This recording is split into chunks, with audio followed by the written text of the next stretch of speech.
Star उत्सव पर देखिए आपके चहीते शोज कल से डीडी फ्री डिश पर।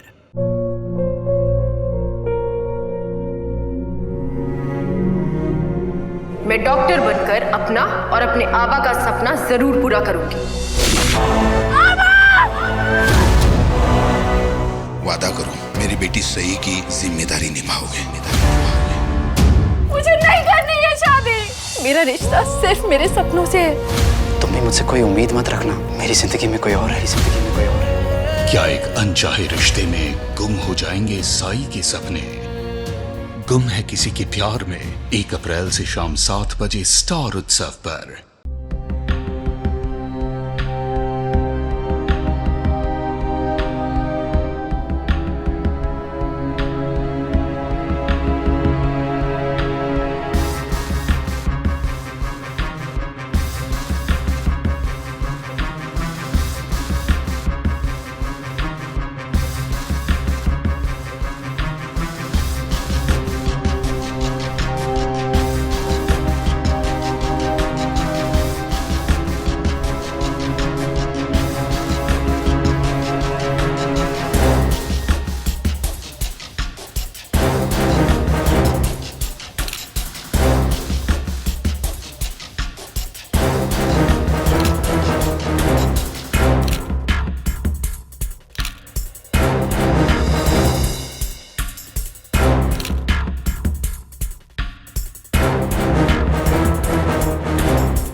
लोग अस्पताल या तो अपने इलाज के लिए जाते हैं या फिर अपने जान पहचान वालों का हाल पूछने। पर ये औरत अस्पताल में क्या कर रही थी? ये लाशों की फोटो क्यों ले रही थी? क्या ये औरत इस शख्स को जानती थी या फिर किसी गहरी साजिश की तैयारी की जा रही थी? इस अजीब वारदात के पीछे छुपे राज को जानने के लिए हमें 1 महीने पीछे जाना होगा। अरे बाप रे, टोस्ट जल गई। अरे अच्छा होता भगवान ने 2 हाथ मुझे और दिए होते, सारे काम मुझे को करने पड़ते हैं। माँ जी क्या हुआ? कुछ नहीं। सॉरी, वो मैं बबलू को तैयार कर रही थी। क्या करूँ, उसके स्कूल के लिए लेट हो रहा था ना। हाँ, बच्चे हमने भी संभाले और घर भी। हाँ माँ जी, लेकिन आजकल के बच्चे तो। ओहो, सुबह सुबह पार्लियामेंट जब अपने ही घर पर है तो मुझे न्यूज़पेपर की क्या जरूरत है ना? हाँ। क्या हुआ माँ? कुछ नहीं, मेरे हाथ जल रहे हैं। ओहो, इतनी सी बात। तो मैं आज ले आऊंगा ना टोस्टर, क्यों चिंता कर रही हो तुम? टोस्टर ले आऊंगा। फिल्म दिखाने के तो पैसे नहीं तुम्हारे पास, टोस्टर ले आऊंगा। अरे पर क्यों गुस्सा हो रही हो? क्यों, तुम्हें टोस्टर ऑपरेट करना नहीं आता? फिल्म तो मैं अकेले देखने जाऊंगी, तुम्हारा तो मन बहलेगा ही नहीं। जो करना है वो तो मुझे ही करना है, मैं तो सेल्फिश हूँ। अरे हम दोनों फिल्म देखने जाएंगे, तुम क्यों इतना गुस्सा हो? क्यों इतना गुस्सा हो रही हो वैसे? गुस्सा नहीं हो तो और क्या करूं? पूरा दिन काम करती हूँ। सुबह उठो, बच्चे को तैयार करो, तुम्हारा सारा सामान रखो, पूरे घर का काम करो और उसके बाद माँ जी के ताने सुनो अलग। हाँ तो इस घर में ना मेरी कोई वैल्यू ही नहीं है, इससे अच्छी तो मैं माँ के घर पर थी। परेशान हो चुकी हूँ मैं। मेरी ना इस घर में कोई वैल्यू ही नहीं है। सुबह उठो, बेटा तैयार करो, खाना बनाओ और उसके बाद टोस्टर माँ के लिए, टीवी के लिए फिल्म नहीं।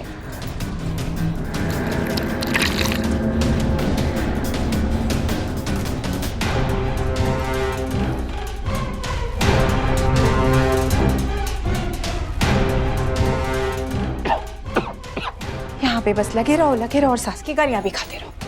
ऊपर से मेरा पति ये एक नहीं। चलो चलो चलो नाश्ता करने चलो, ये बहुत काम। अरे धोबी को कपड़े दे। अरे उसको मैं दे दूंगा बाद में, तुम पहले अभी चलो, पहले तुम नाश्ता कर लो। चलो बैठो चुपचाप यहाँ पे। देखो माँ भी नाश्ता करने के लिए बैठ गई। अरे टेस्ट तो करो, माँ ने कितना टेस्टी नाश्ता बनाया है ना माँ? हाँ, जब माँ के हाथ के खाने की तारीफ जरूरत से ज्यादा होती है ना, खाना उसी को बनाना है। तुम लोग जाओ मूवी देखने। अरे ऐसा क्यों कह रही हो माँ? अरे मैं तुम्हारी फेवरेट बिरयानी ले आऊंगा ना, वो भी तुम्हारी पसंद की जगह से। चलो बे, स्माइल स्माइल स्माइल स्माइल। बदमाश कहेगा, तारीफ करना कोई तुझसे सीखे। अच्छा मुझे ये बताओ, मेरे जाने के बाद तुम लोग ये पार्लियामेंट का पानीपत तो नहीं बना दोगे ना? जाने कल अभी ऑफिस के लिए देर हो रही है। बिट्टू ट्यूशन के लिए तैयार? हाँ। अरे ट्यूशन में जाके मस्ती मत करना, ठीक है। टीचर की कोई कंप्लेन नहीं आनी चाहिए तेरे लिए। बाय।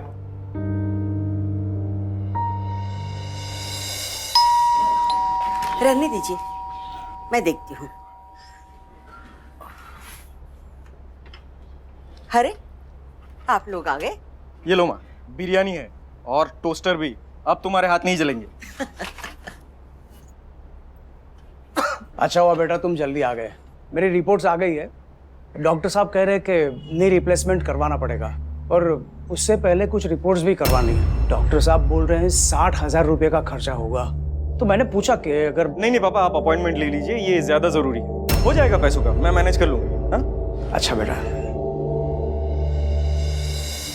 सुनो ना, अपनी रोशनी है ना, उसके ऑफिस में ना जॉब वैकेंसी है, सैलरी भी अच्छी दे रहे हैं और फिर प्रैक्टिकली अब सिर्फ तुम्हारी सैलरी से घर चलना थोड़ा मुश्किल हो गया है।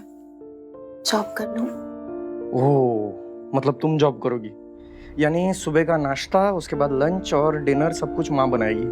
नहीं, ये न्यूज़ तो तुम ही माँ को दो, क्योंकि पता चला मैंने दी तो मुझे ही माँ ने काम पे लगा दिया अपनी नौकरी छुड़वा के। खाना भी मैं ही बना रहा हूँ, बर्तन भी मैं ही कर रहा हूँ, सब मैं ही कर रहा हूँ। इमेजिन तुम किचन में कितने क्यूट लगोगे।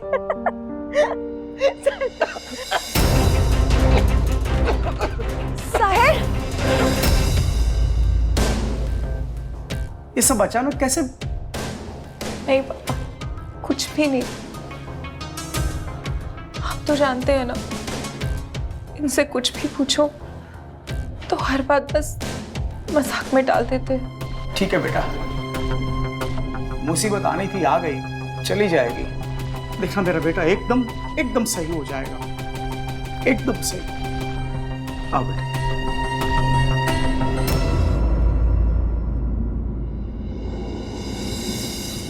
डॉक्टर साहब, प्रॉब्लम क्या है आप लोगों की?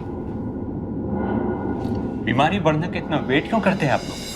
80% लिवर डैमेज हो चुका है। 80%? एंड आई एम श्योर कि काफी महीनों से वो ब्लीडिंग कर रहा होगा। ब्लीडिंग? देखिए, हमने ट्रीटमेंट शुरू कर दिया है, कुछ समय लगेगा दवाइयों का असर देखने के लिए। आप लोग घर जा सकते हैं। मैं घर नहीं जाऊंगा, आप प्लीज कुछ भी करके उसे ठीक कर दीजिए। सर हमको तो पता ही नहीं चला कि ये। देखिए, आप लोग घर जाइए, आप लोगों को यहाँ रुकने की जरूरत नहीं है। We are responsible for Sahil, understand? और कुछ होगा तो हम लोग आप लोग को बुला लेंगे।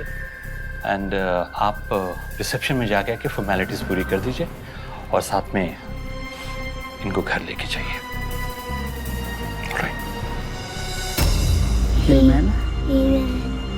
स्कैनर। पापा, आपकी दवाई।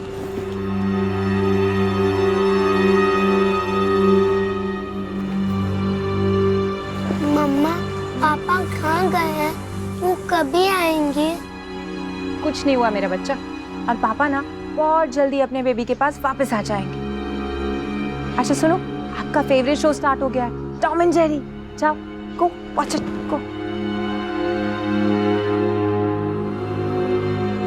मैं मान ही नहीं सकती कि तुम्हें कुछ पता नहीं था। बीवी हो तुम उसकी, हमसे क्यों छुपाया? आप भी तो माँ है ना उनकी। जिस तरह आपको कुछ नहीं बताया, उसी तरह से मुझे भी कुछ नहीं बताया। उनकी जिम्मेदारियां और खर्चे कम होते तो अपने बारे में सोचते ना। हम लोगों में ही उलझे हुए थे। अब तुम दोनों के झगड़ने से कुछ नहीं हो रहेगा। अच्छा है, शर्मा जी ने मुझे इस डॉक्टर के बारे में बताया था। अच्छा है, देखना मेरा बेटा बहुत जल्दी अच्छा हो जाएगा। हाँ।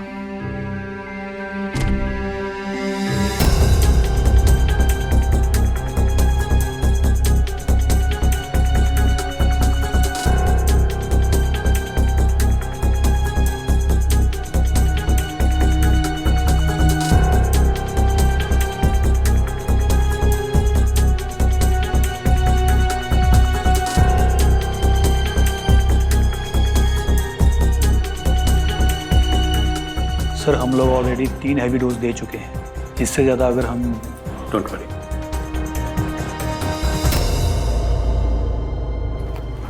डॉक्टर साहब, साहिल कैसे हैं हम?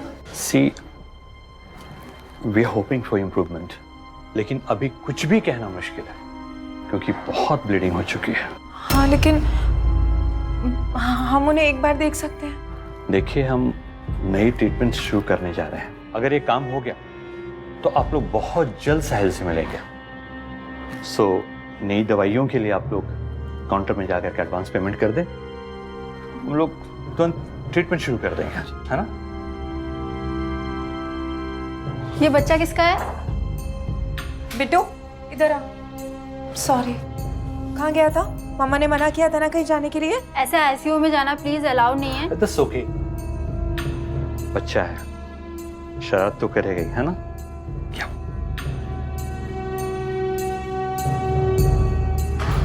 सिस्टर, यस वो पेशेंट है ना साहिल, आईसीयू में। डॉक्टर ने उनके लिए एडवांस पेमेंट करने को बोला है।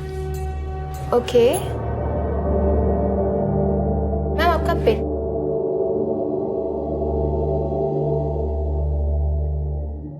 आपका डेबिट कार्ड चल नहीं रहा है, डिक्लाइन दिखा रहा है। और कोई कार्ड है क्या? नहीं, पैसे हैं अकाउंट में।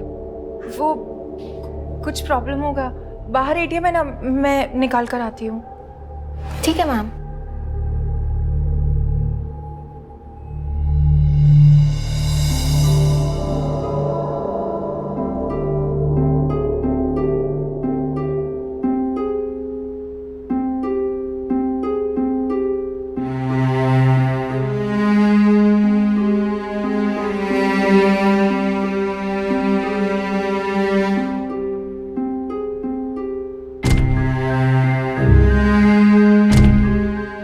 शंभू, मैं ज्वेलरी लेकर अभी आ रही हूँ, तुम पैसे तैयार रखना।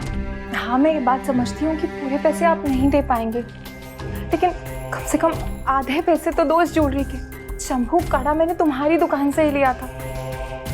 हाँ, पर मैं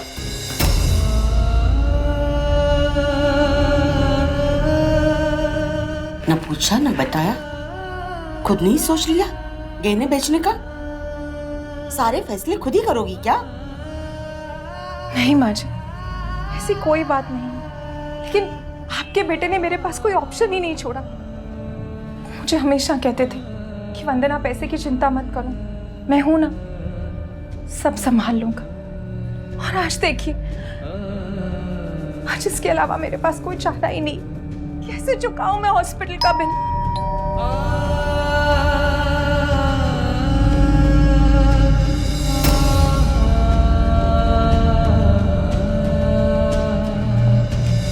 नमस्ते आंटी। वंदना,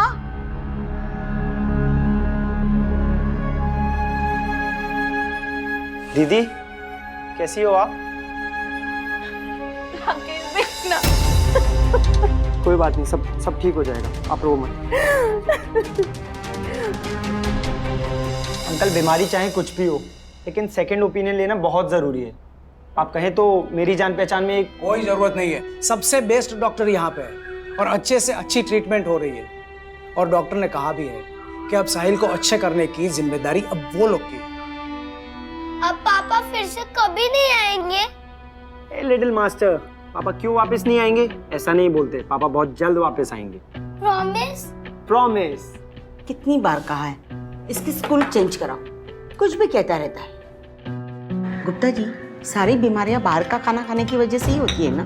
जी, आप बिल्कुल ठीक कह रही हैं। तो ये वंदना के हाथ में, हर संडे बाहर खाना खाने जाते।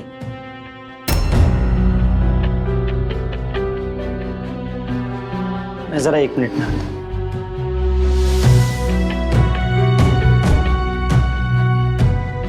दीदी, मुझे लगता है कि हमें सेकंड ओपिनियन ले लेना चाहिए। 3 दिन हो गए, कुछ तो इम्प्रूवमेंट होनी चाहिए थी। तो टेंशन मत ले, पापा जी ने डॉक्टर चुना है ना, तो कोई अच्छा ही होगा। तेरे जीजा जी ना जल्दी ठीक हो जाएंगे। जा तू बाहर बैठ, मैं आती हूँ।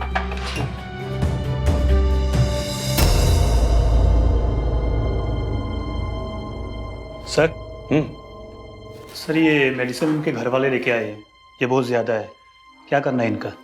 इतनी सारी मेडिसिन वेस्ट नहीं होनी चाहिए। एक काम करो, फार्मेसी में वापस भेज दो, मैं फ़ोन से बात कर लूँगा। ऑलराइट? ठीक है सर। सर, वो सब लोग आपका बाहर वेट कर रहे हैं, वो कब से आपके बारे में पूछ रहे हैं वो। चलो, कॉन्ग्रेचुलेशंस। नई दवाइयों ने अपना काम करना शुरू कर दिया।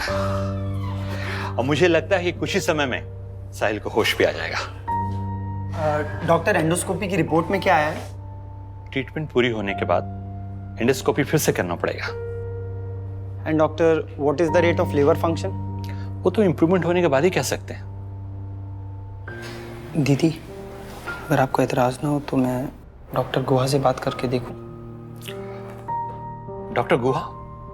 वही ना जो मेडिकल कॉलेज में कंसल्टिंग डॉक्टर है, राइट? मैं उन्हीं के कॉलेज से मेडिकल कर रहा हूँ। ओह, फर्स्ट ईयर? जी। अगर आप लोग चाहें तो साहिल का इलाज आप डॉक्टर गुहा के हॉस्पिटल में करवा सकते हैं, मुझे कोई प्रॉब्लम नहीं है। मैं डिस्चार्ज पेपर्स बनवा देता हूँ। नहीं डॉक्टर, प्लीज, हमें कहीं और दिखाने की जरूरत नहीं है। साहिल अच्छा हो रहा है ना? हाँ, तो डॉक्टर प्लीज आप ट्रीटमेंट जारी रखिए।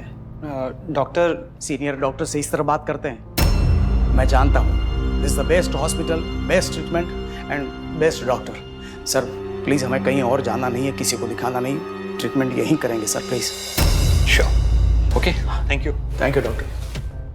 मम्मी पापा आप कभी वापस नहीं आएंगे क्या? अरे बेटा ऐसा नहीं बोलते। या देखो, ऐसा नहीं बोलते। हाँ, वो डॉक्टर भी गए ना, डॉक्टर साहब बहुत बड़े डॉक्टर हैं। हाँ, तुम्हारे डैडी को बहुत जल्दी अच्छा कर देंगे। हाँ बेटा, ऐसा नहीं बोलते। बेटा, डॉक्टरों से सवाल पूछना कोई जुर्म तो नहीं ना, पर फिर भी कितनी बार हम चुप रह जाते हैं, दिल में उठे सवाल को दबा देते हैं, जैसे मुकेश जी कर रहे हैं, राकेश को चुप कर रहे हैं। पर क्यों, किसके डर से?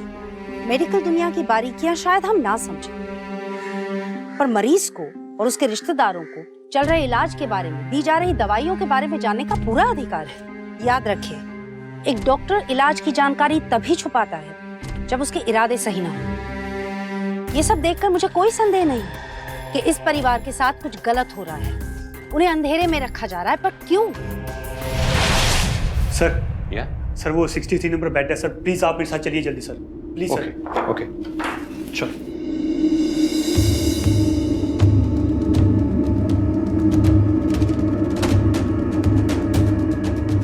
देखिए सर, अब तो बॉडी भी डिकम्पोज हो रही है सर, और ब्लड भी इजेक्ट हो रहा है। आफ्टर ऑल सर 2 दिन हो गए डेथ हुई। अब सर इससे ज़्यादा और रखेंगे तो सर रिस्क हो जाएगा, और बॉडी भी अब स्मेल कर रही है। चिंता मत करो, I know how to handle them. वैसे भी हर चीज का एक सही वक्त होता है।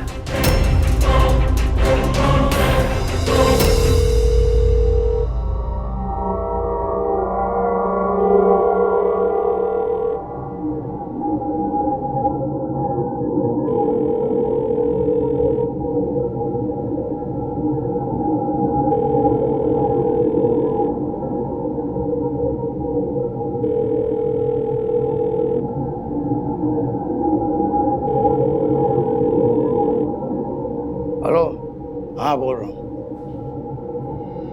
क्या क्या क्या बोल रहे हैं आप? नहीं, वैसा नहीं हो सकता है। क्या? वेट, आ रहे हम लोग आ रहे हैं। साहिल हॉस्पिटल।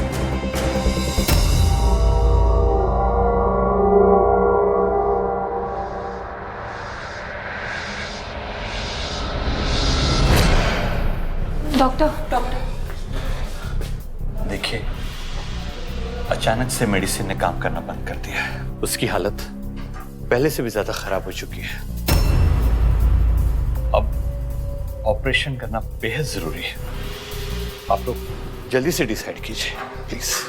ऑपरेशन? अचानक से? डॉक्टर, खर्च कितना होगा ऑपरेशन पे? देखिए, ये समय खर्च के बारे में सोचने का नहीं है। 50,000 रुपये जमा करवा दीजिए, बाकी का हम देख लेंगे, है ना? लेकिन ऑपरेशन करना बहुत जरूरी है। क्या करें? 50,000?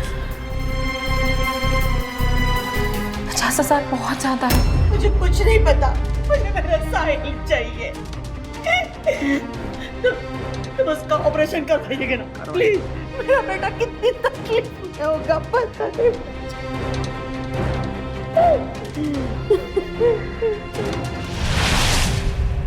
डॉक्टरों को हम भगवान समान मानते हैं, पर यहाँ तो कुछ और ही देखने को मिल रहा था। कैसे एक डॉक्टर चंद रुपयों के लिए एक परिवार के जज्बातों के साथ खेल सकता था? कैसे इंसानियत लालच में आकर गिर सकती थी? यहाँ तो एक परिवार अपने बेटे को बचाने की कोशिश कर रहा था। सब इसी इंतजार में लगे हुए थे कि कब वो साहिल को दोबारा देख पाएंगे, पर वो नहीं जानते कि अब वो अपने बेटे को दोबारा कभी नहीं देख पाएंगे। क्या गुजरेगी इस परिवार पर जब ये भयानक सच का सामना करना पड़ेगा? और फिर भी क्या ये पूरा सच उनके सामने आएगा या फिर डॉक्टर्स असलियत को दबा देंगे? वो क्या? आइए देखिए, ये है हमारा घर जी, काफी बड़ा है। उम्मीद है आपको पसंद आएगा।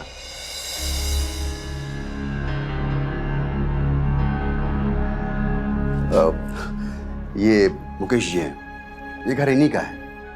इसी लैम्प शेड में पढ़ कर साहिल को बहुत बड़ा मोटा सा चश्मा आ गया था, बहुत मोटा सा। वैसे ऐसे ये घर बहुत अच्छा है और कारपेट एरिया भी। और ये देखिए आप। आइए अंदर आइए।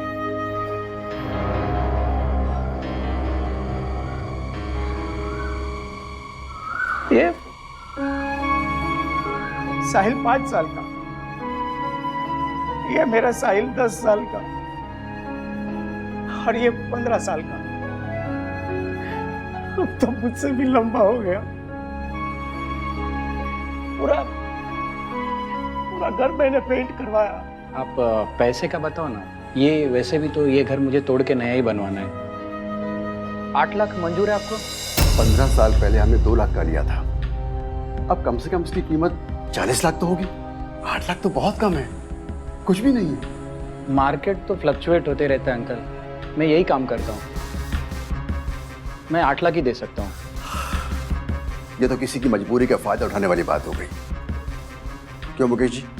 खैर छोड़िए, ऐसे कौड़ी के दाम बेच के क्या फायदा। ठीक है अंकल, आपका घर, आपकी मर्जी, मैं चलता हूँ।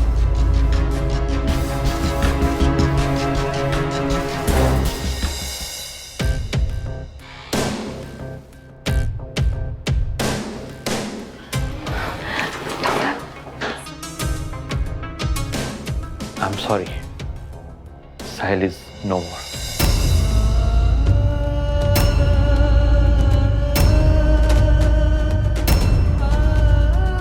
मम्मी पापा को क्या हुआ?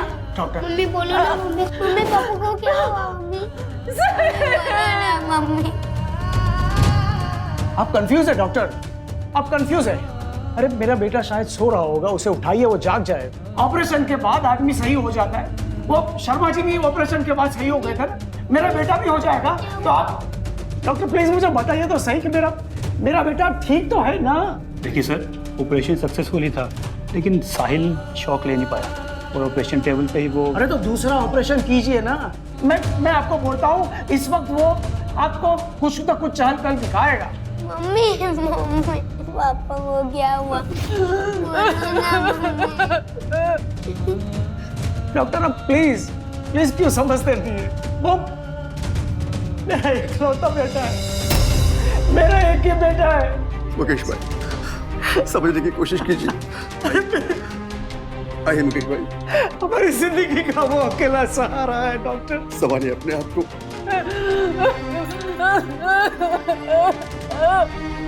इस डॉक्टर साहब कंफ्यूज, वो जवाब देगा, हरकत करेगा। मेरा बेटा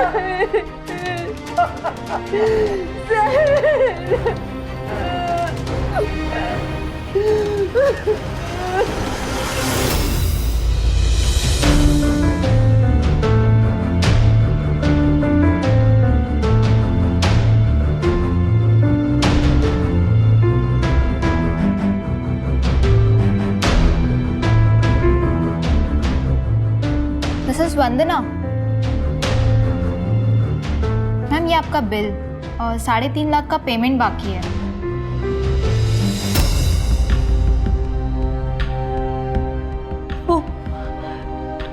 डॉक्टर ने कहा था आईसीयू का पैसा और इनके ऑपरेशन का पैसा भी सब पेमेंट तो मैंने एडवांस दी आपको ही दिया था ना। सही है मैम, लेकिन मेडिकल के चार्जेस, इतने दिन आईसीयू के चार्जेस और ऑपरेशन का मिला के राउंड ऑफ 3.5 लाख बनता है मैम। लेकिन मेरे पास तो इतने पैसे नहीं है देने के लिए अभी। मैं कैसे दूंगी इतने पैसे? सॉरी मैम, इसमें मैं कुछ नहीं कर सकती। हॉस्पिटल के रूल्स हैं कि पेमेंट पूरी करके ही आप बॉडी डिस्चार्ज कर सकते हैं।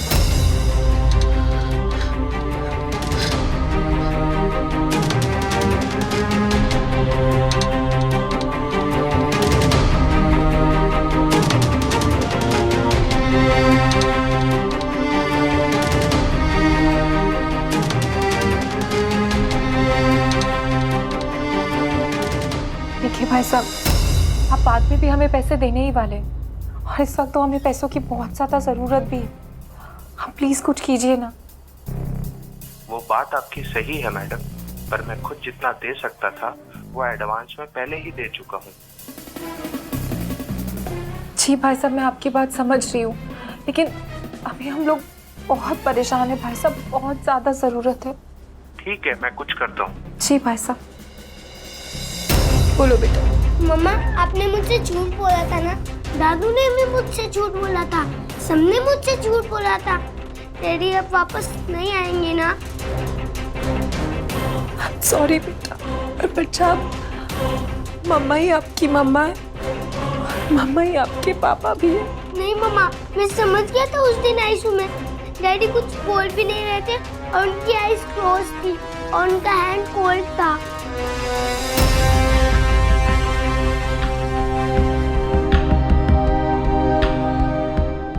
पापा, पापा, मैंने देखा था आफ्टर दैट बॉडी कोल्ड भी हो जाती है और स्टिफ भी। आपने मुझसे झूठ बोला था ना?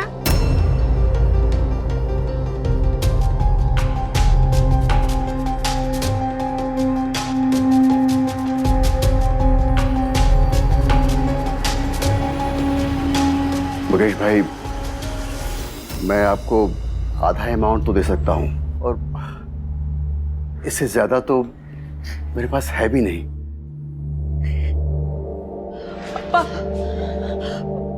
पापा बिट्टू कह रहा है कि उस दिन आईसीयू में जब वो अंदर गया था तब पापा साहिल के हाथ ठंडे पड़े थे। पापा, इसका मतलब ये हुआ कि जब वो अंदर गया था तब तक साहिल, पापा मतलब डॉक्टर हमें बेवकूफ बना रहे। ये तुम कैसे कह सकती हो बेटे? बिट्टू कह रहा है पापा, उसने खुद देखा था। बिट्टू तो बच्चा है। अरे आईसीयू में एसी तो होता ही है, तुम तो समझदार हो बेटे। पापा वो सब मुझे नहीं पता, लेकिन आप खुद सोचिए, हम लोगों को उन लोगों ने एक बार भी साहिल से नहीं मिलने दिया, लेकिन बाकी सारे विजिटर्स पेशेंट्स को मिल पा रहे थे। पापा, आपको याद है उस दिन राकेश ने डॉक्टर से कहा था सेकेंड ओपिनियन लेने के लिए, उसके टीचर डॉक्टर गुहा से मिलने के लिए, लेकिन डॉक्टर ने मना कर दिया। पापा, मुझे पक्का यकीन है वो लोग हमें बेवकूफ बना रहे हैं। पापा, बेटा, अब क्या फर्क पड़ता है? मेरा बेटा तो चला गया, कभी वापस नहीं आएगा। सिर्फ एक बार अपने बेटे को यहाँ घर लाना चाहता हूँ बेटा।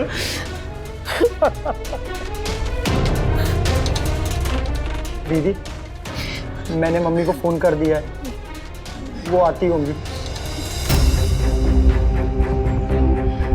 साहिल, तू चल मेरे साथ। कहाँ? तेरे टीचर डॉक्टर हुआ के पास, अभी चल।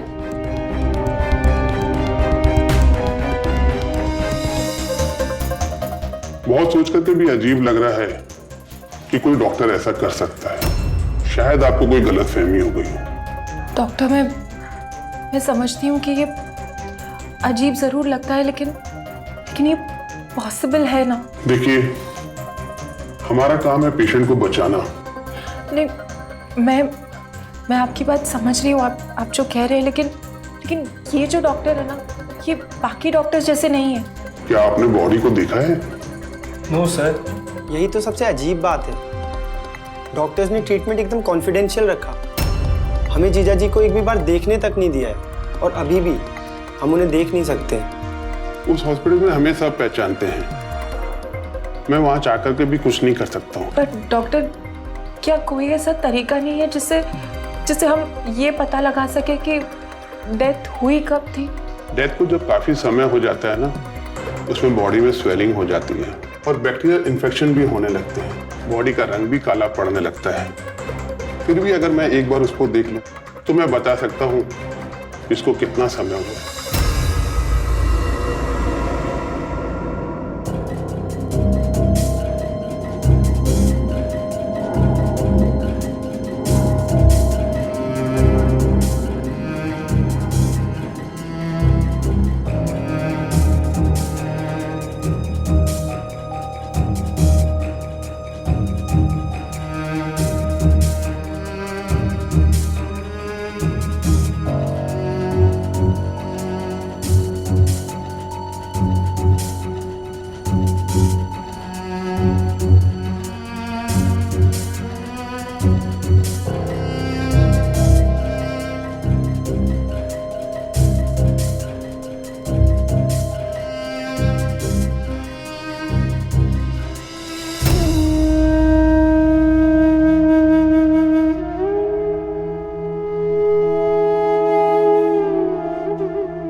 वंदना जी, आप यहाँ क्या कर रही हैं?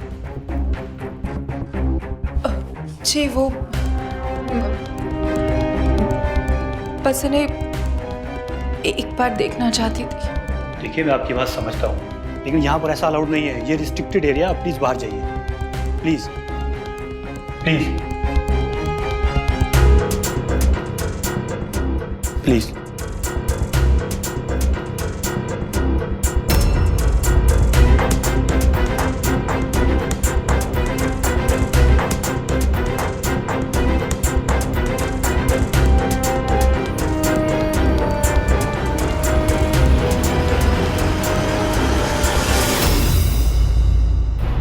पापा,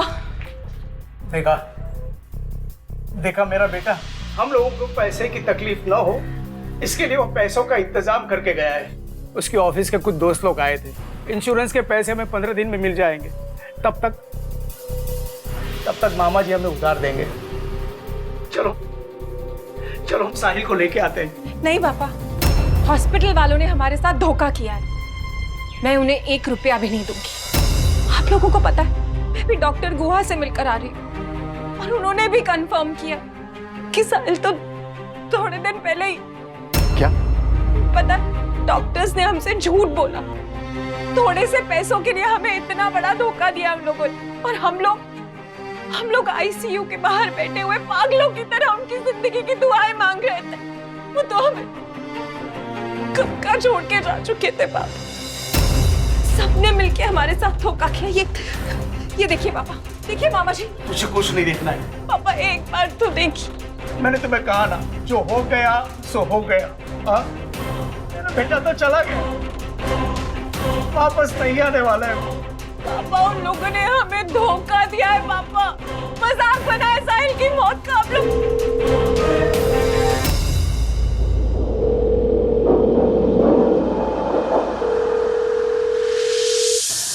हेलो, हाँ बोल रहा हूँ। क्या? देखिए, आप ऐसा नहीं कर सकते। प्लीज मेरी बात सुनिए।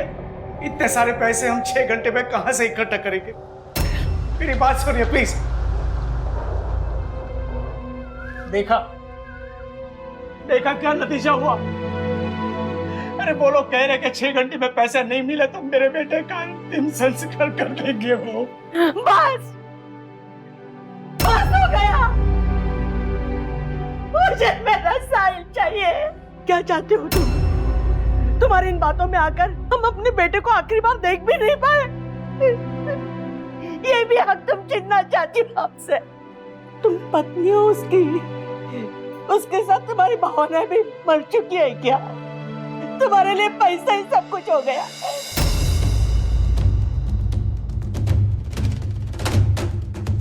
इंस्पेक्टर साहब, मुझे FIR लिखवानी है।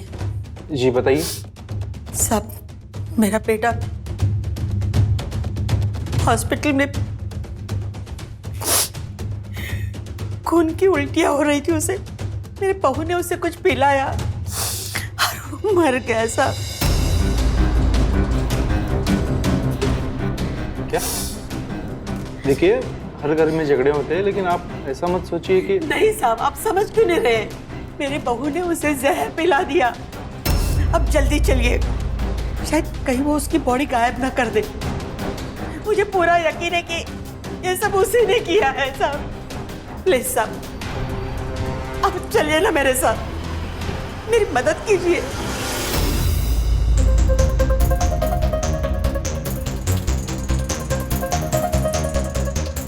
इंस्पेक्टर, क्या हुआ इंस्पेक्टर? Any problem? हमें मिस्टर साहिल की डेड बॉडी चाहिए। देखिए, ये एक मर्डर केस है। मिस्टर साहिल के मां ने खुद के बहू के खिलाफ FIR दर्ज की है। नहीं इंस्पेक्टर, ऐसी कोई बात नहीं है। साहिल वॉज नॉट कीपिंग वेल। देखिए, मैं समझ सकता हूँ, लेकिन एक मर्डर केस है तो हमें पोस्टमार्टम करवाना ही पड़ेगा।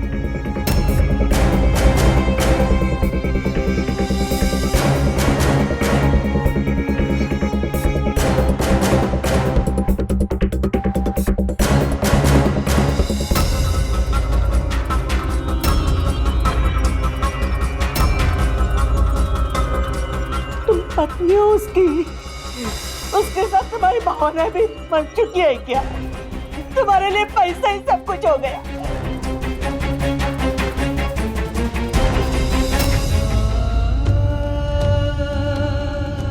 नहीं माँ,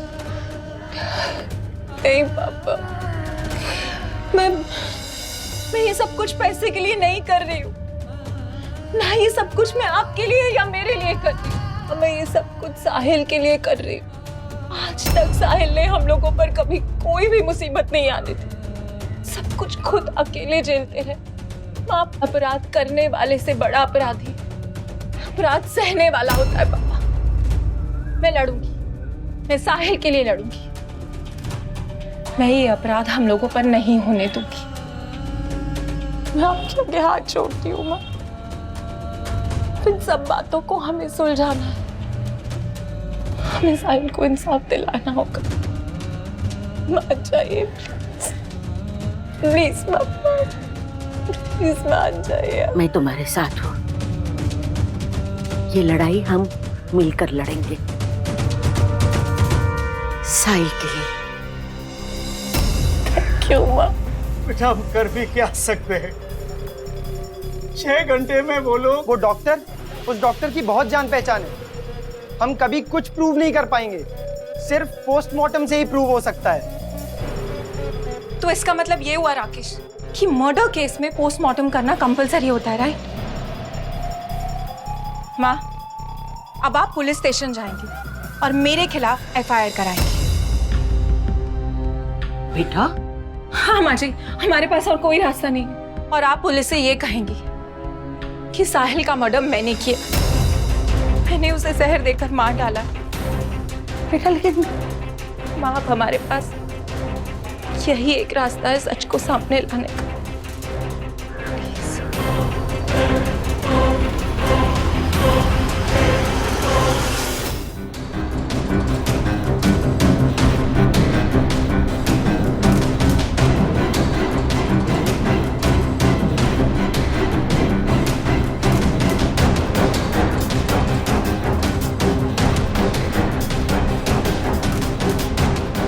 हवलदार ले चलो इन्हें।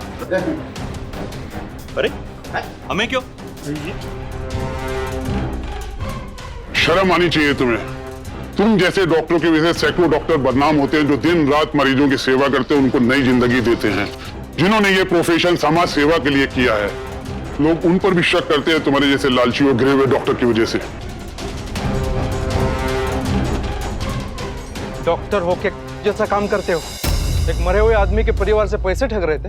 इतने दिन हो गए थे उसको मर के, और तुम लोग डेथ सर्टिफिकेट परसों का दे रहे हो। चलो लॉकअप में, तुम्हारी अच्छी खातिरदारी करता हूं मैं। ले चलो इन्हें। डॉक्टर तूने मेरे साहिल को मुझसे खींचा। तू मजाक बनाया तूने मेरे पति की मौत का, और साथ ही साथ अपने इस प्रोफेशन का भी। क्या समझ के रखा था तूने हम लोग तुझे पैसे दे देंगे? मेरे पति की कमाई थी, वो ऐसे कैसे दे देती मैं तुझे? कोई अपनी तुझ जैसे घटिया डॉक्टर को ऐसे पहन के घूमने का, अपनी डिग्री को इस्तेमाल करने का। तुझे तो मौत से भी गंदी सजा होनी चाहिए। तेरी मौत पे तेरी फैमिली को भी कुछ नहीं मिलना चाहिए। लेकिन जाओ उसको यहाँ से। हटिए अब।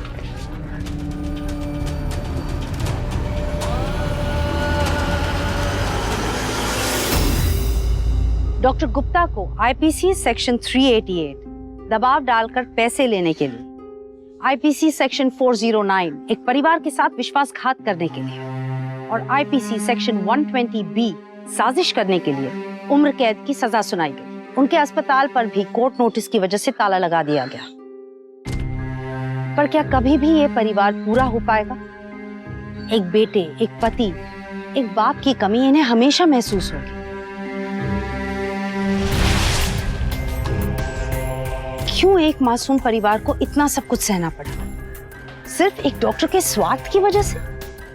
बस तसल्ली इस बात की है कि अब वो डॉक्टर अपनी पूरी जिंदगी सलाखों के पीछे गुजारे, और ये मुमकिन हुआ क्योंकि एक परिवार अन्याय के खिलाफ खड़ा हुआ, एक दूसरे का हाथ थामकर। अगर अगली बार आपको अपने या अपने किसी रिश्तेदार के इलाज के लिए अस्पताल जाना पड़े तो बेझिझक सवाल पूछिए।